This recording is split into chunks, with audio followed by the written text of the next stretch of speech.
Welcome to Lessons That Last, where a researcher and a teacher talk about what it means to make a lasting impact on students' lives. They unpack the stories former students shared about their memorable teachers and discuss how we can all make a greater impact on the people in our lives. Here's Julie and Laura. Hello and welcome back to the Lessons That Last podcast. I'm Julie Hassan, professor researcher, and with me is my lovely co-host, Laura Estes-Swilly. I am an educator and a writer and a happy reader. And you've been reading so much this summer. I have. I never thought that I would pick up 2 books in a row that dealt with both farming tobacco and the drug problems in the United States. I'm thinking those were not how-to books. They were neither how-to, totally fiction. You know, my heart is with fiction. And one after the other, I ended up not in the same place, very wildly different place, but both with tobacco and both with young people dealing with drug culture around them. So it's been interesting. It is interesting. And I have a pile to get to work through.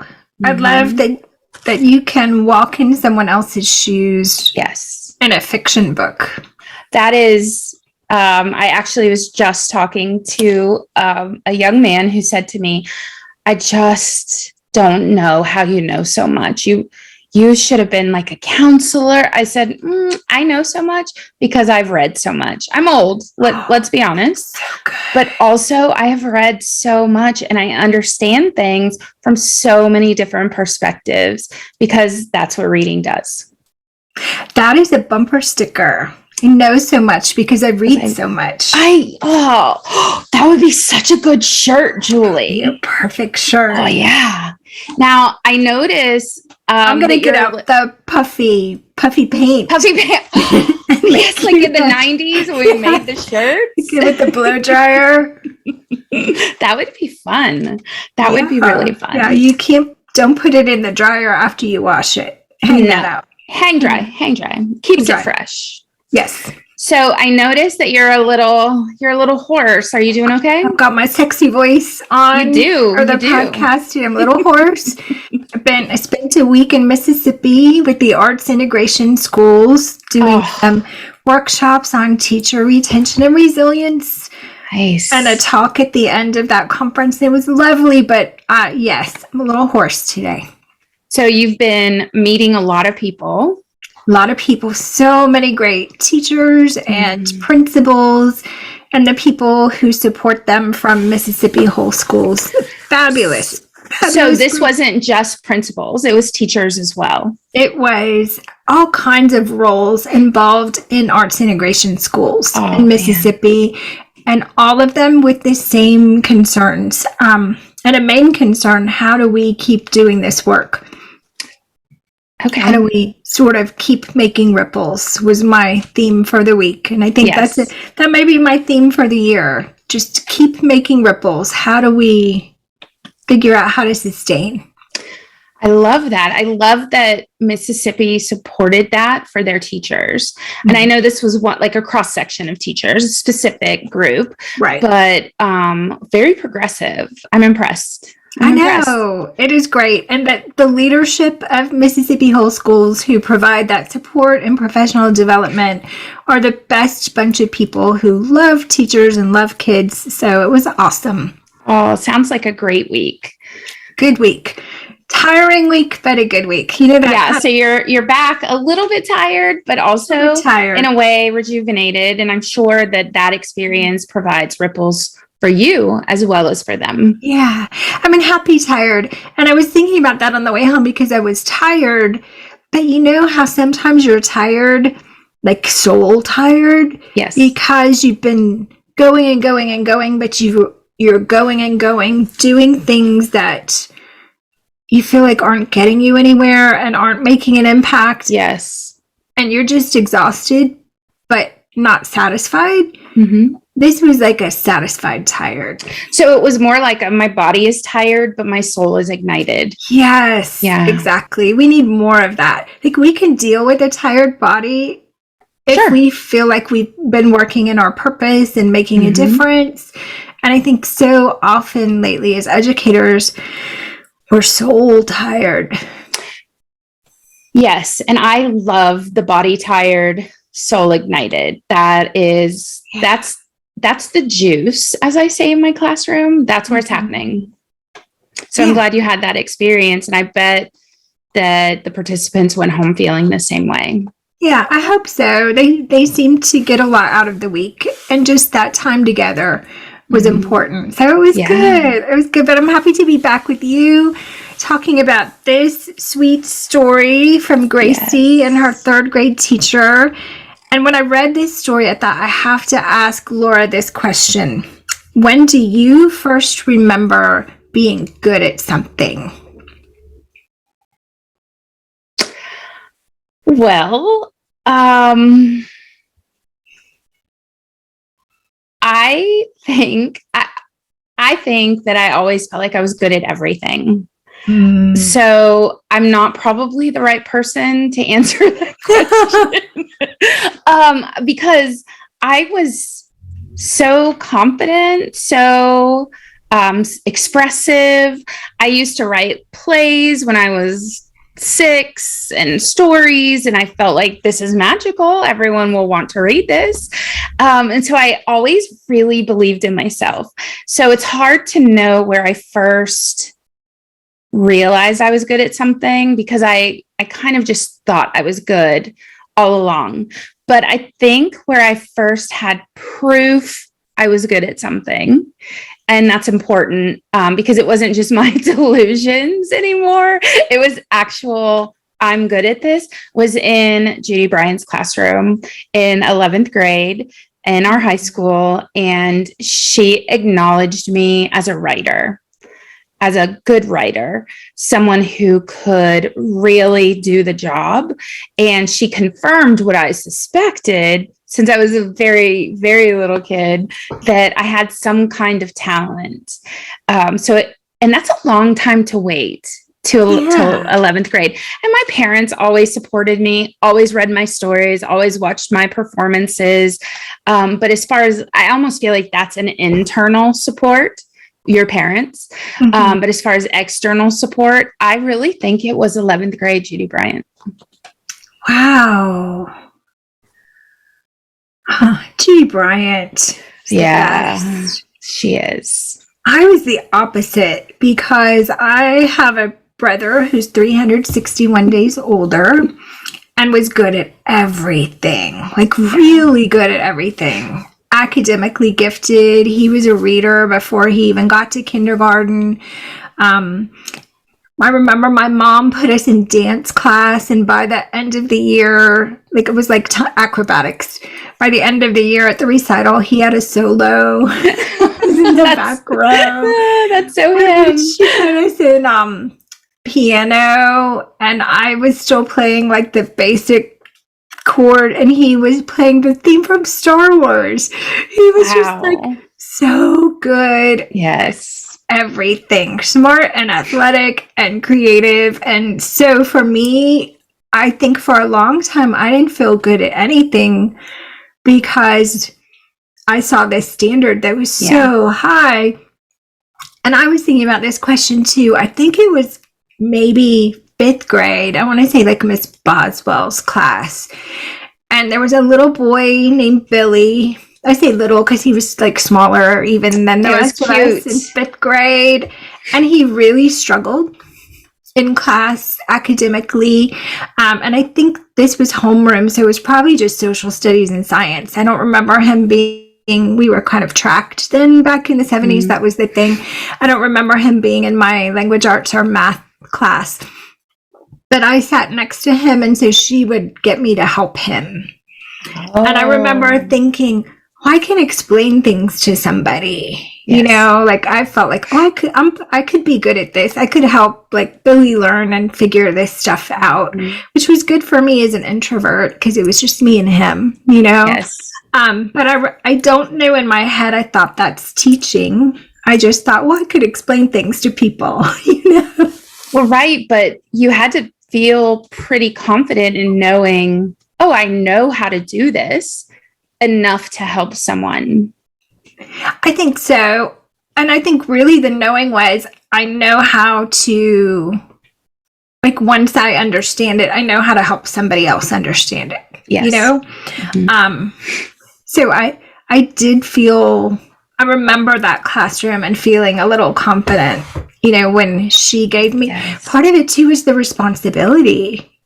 And when we give kids a responsibility in the classroom, they feel more confident and worthy and a sense of ownership. And so I felt like I have this important job to do. Yes. And for me, same year, same classroom, Judy Bryant's classroom, she did not assign me to help a friend, but I decided to help a friend because this was so easy for me, so transparent for me. I could just do it without really thinking a lot.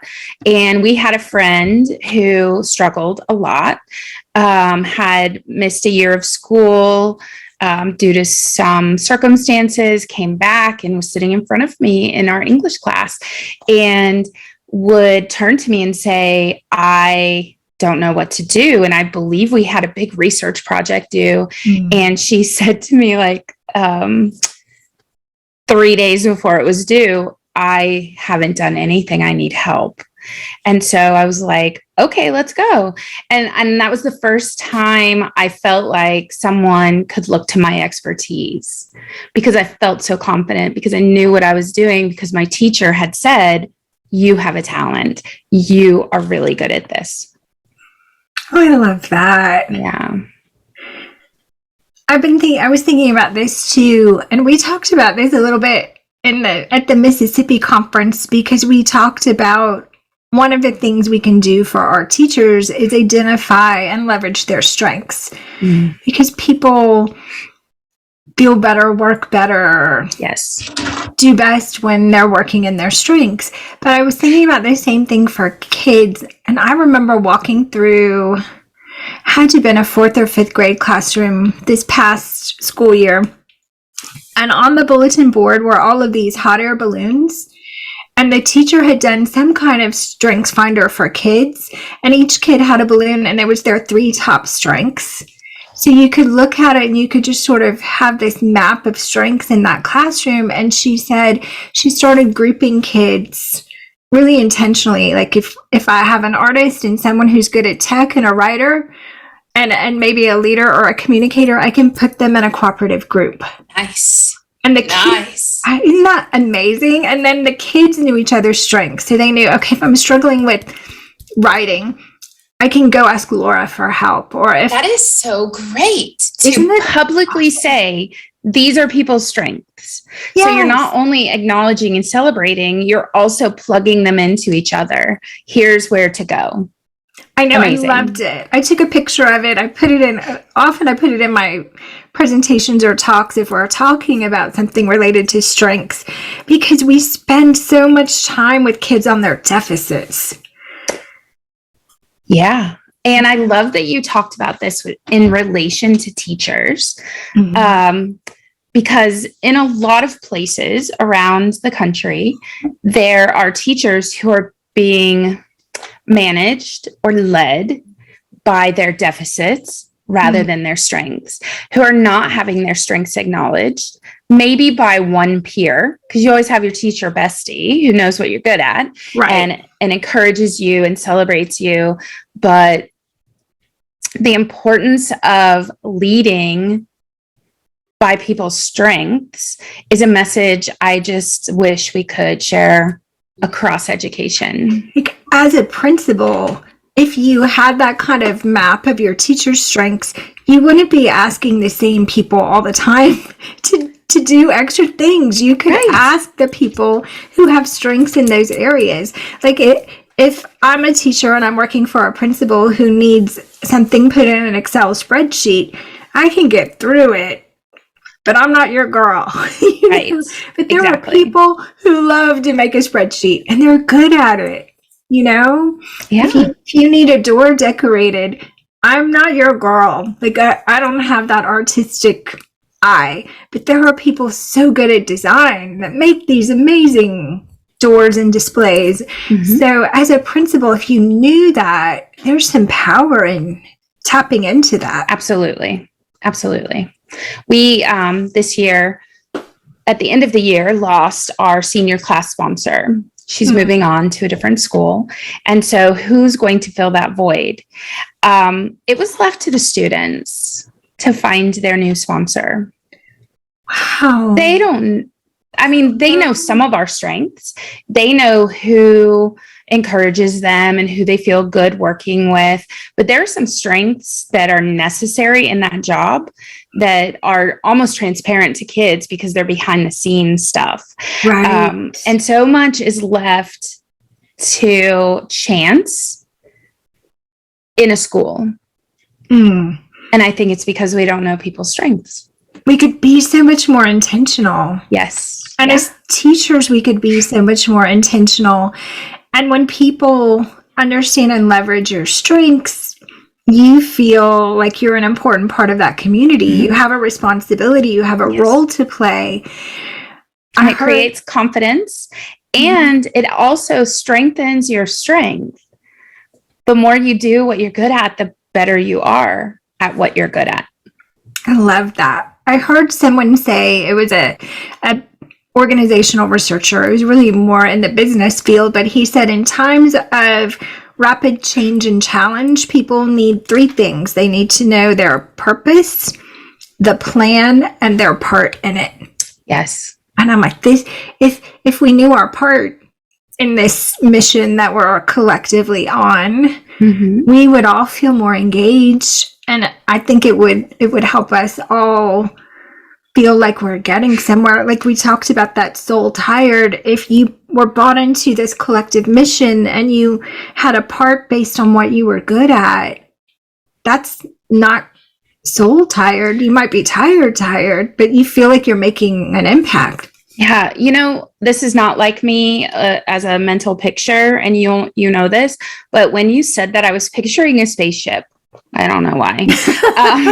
But I was picturing like a principal flying the spaceship, piloting the spaceship, and riding behind that principal in the seats like an airplane are the teachers. And they're just belted in their space where they're supposed to be, doing whatever they're supposed to be doing in that little space, but they're not read into it. They're not part of the mission. And that is huge. Yeah. I mean, we sort of feel like we're journeying into places unknown lately. Uncharted. Definitely. Often it's a little scary. Sure. So I get that. I get that image. Yeah. I love what you said about finding people's strengths and making them feel like they're an important part of the community. That makes me think of Mrs. Rhinehart and her leveraging of her students' strengths. And it makes me wonder if I do that enough in my classroom. I feel like I do, but do I? I don't know. Might be worth just mapping out how you do it. Yeah. Like just keeping a little pad of paper and kind of recording, I do it this way and this way and this way, but here's some other opportunities, That would be a great, I'm finding myself, of course, right now, it's July. Here in my county, we go back to school teachers on August 2nd. The kids come back on the 10th. So obviously my thoughts are turning to school a little bit. And you like to have a focus for the year. And of course, I have all my academic focuses, which I know what they are. It's year 24, 25. I'm not sure what, 24, I think. But what if I had a focus on finding and leveraging strengths and encouraging strengths? What that would do for my students. That's so good. And there's so many free strengths finders for young people, but really the age that yours are, they could do all the adult strengths finder probably just as well. Yeah. I like that. I like that too. And I'm just imagining like how you might capture that in a visual for your different classes and like puzzle That's pieces. the challenge. That's the challenge. With 6 different classes, I can't do something as easy as balloons across the bottom of the whiteboard because you have to change that every period. Right. But that information can be shared and disseminated. It can be on Canvas. It can be on a handout. It can be in a small poster. There's a lot of ways to do that. Or yeah, you ask your artistic design kind of kids, how can I represent this in a visual? And you let them do it. Yes. Perfect. Right? Off your plate, some kid working in his strengths has a part to play in this mission of identifying our strengths. I love that.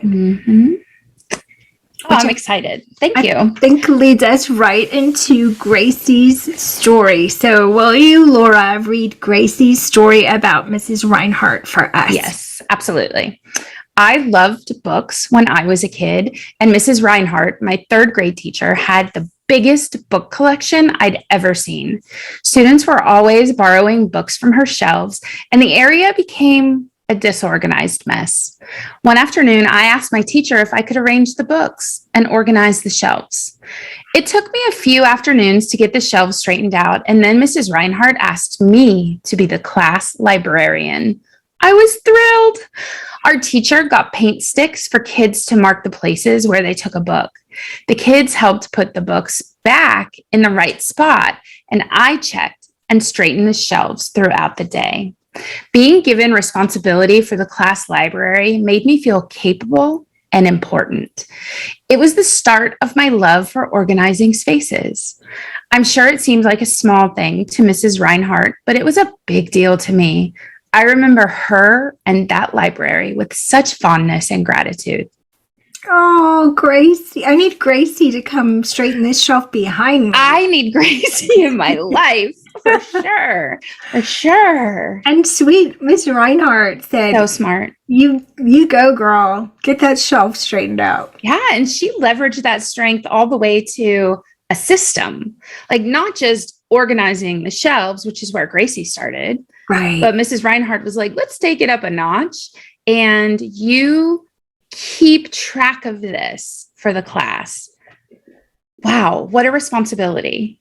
And I keep thinking strengths and people who make lives and careers in their strengths and passions. I was watching, is it Flower Farm on one at Magnolia Network, but they follow this flower farm and this woman, Erin Benzakane's sort of passion since childhood for flower farming. Oh. And I mean, this is a huge business and such a mission that just came from loving flowers and being good at growing them. So the kids don't always think about how can my strengths and my passions lead me into a career, and maybe it's not a traditional one, right? But there's Marie, what's her name? Marie Kondo? Kondo, yeah, with all of her organizing, like, sure, a whole life out of helping people do what Gracie did. Absolutely, and there are tons of sort of small companies that will help you come in and organize your home, organize your office space, teach you how to be organized, which honestly, I probably should contract with one of those companies because I am notoriously disorganized. But I think that what Mrs. Rhinehart did was tap into Gracie's natural talent. And in 3rd grade, that set her on a path to have value, see value in her organizing, not just organizing the shelves in her bedroom or reorganize. I had a cousin who used to redecorate her bedroom constantly. Her parents would wake up in the middle of the night and she was moving her bed and her dresser was moving sides of the room. And so obviously very organized and meticulous. And there are so many careers where that is relevant. And Gracie, knowing that in 3rd grade, is now on a path to figure it out. Yes. So cool. It is neat to think that if we are paying attention, we can spot something like this. Yes. And help someone understand that this is not everyone has this. It makes you special in this way. Exactly. Yeah. And I think I talked in a previous podcast about my TA this past year, Caroline, who decided she wants to be a teacher. And so I started working with her on a more metacognitive level and talking to her about teacher business. But it just so happened in April, I got very, very sick. I was out of school literally for 8 days. Mm-hmm. And so, I had to be really sick. And a lot of that time was me messaging her on Canvas to find this paper, make these copies, put them in this place, and do the organization. And she was so excited and so on it because it made her feel a little teachery. She was able to prepare for my students the next day like I would have. Which made her feel so important. So important. And she was saving me and helping me and keeping my department head or my friend from having to come over and do it for me. She was able to do it for me. And what a powerful stance she had, feeling a little bit like the teacher, the background teacher, right? She didn't have to go in and teach the class, but she was doing that background work. I think there was a time I sent her, here's a document, print 180 copies, help.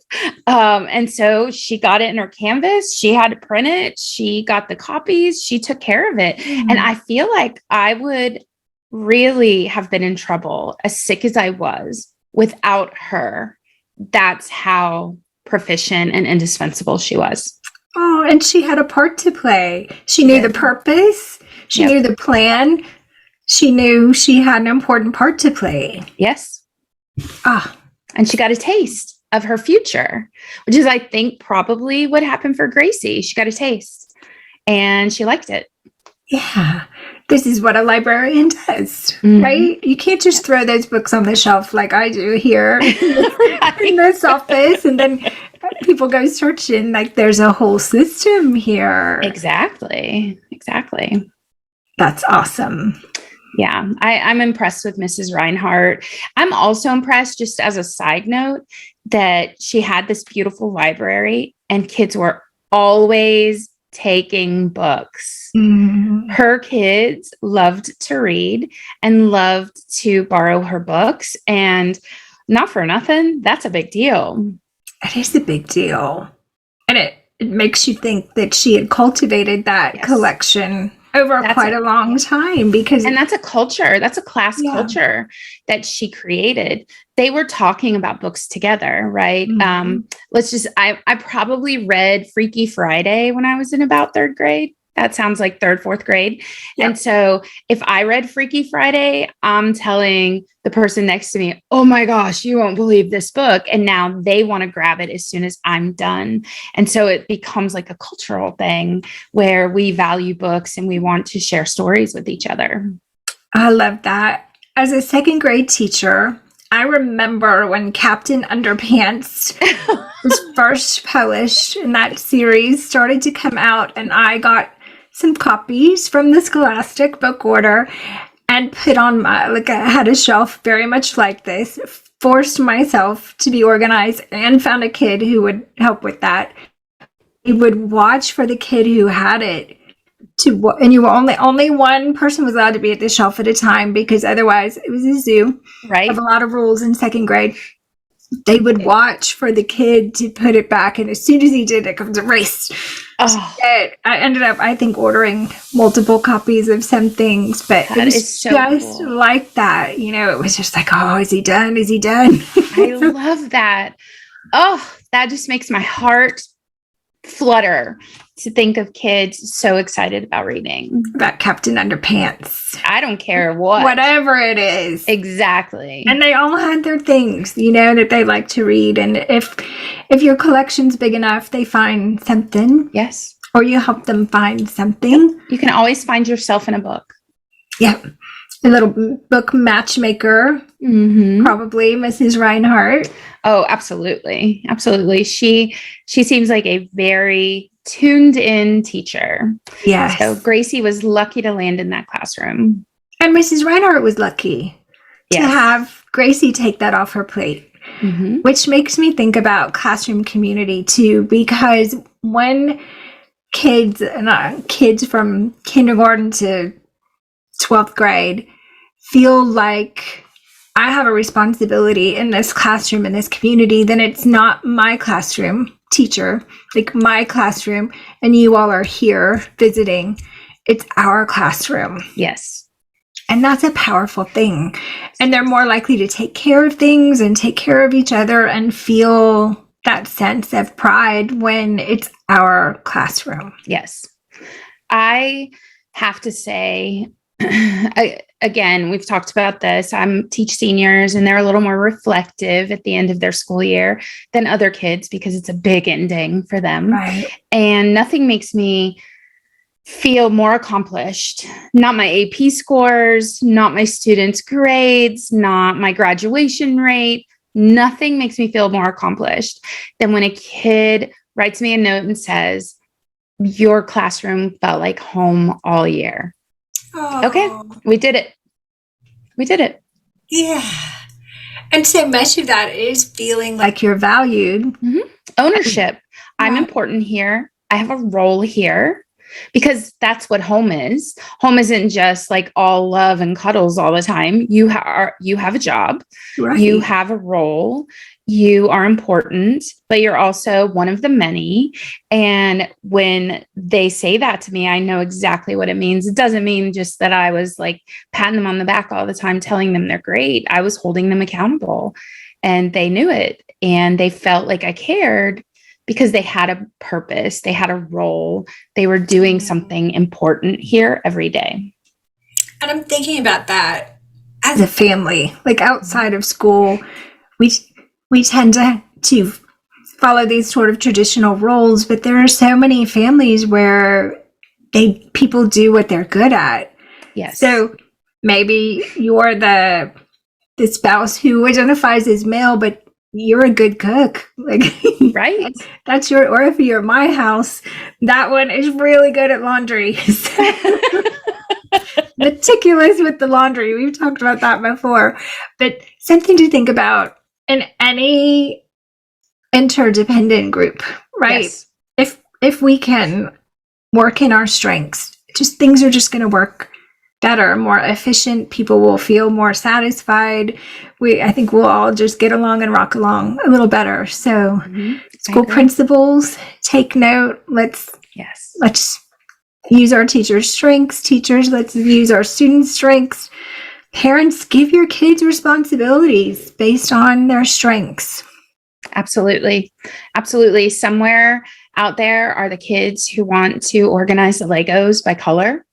Connor Hassan. Let them, please.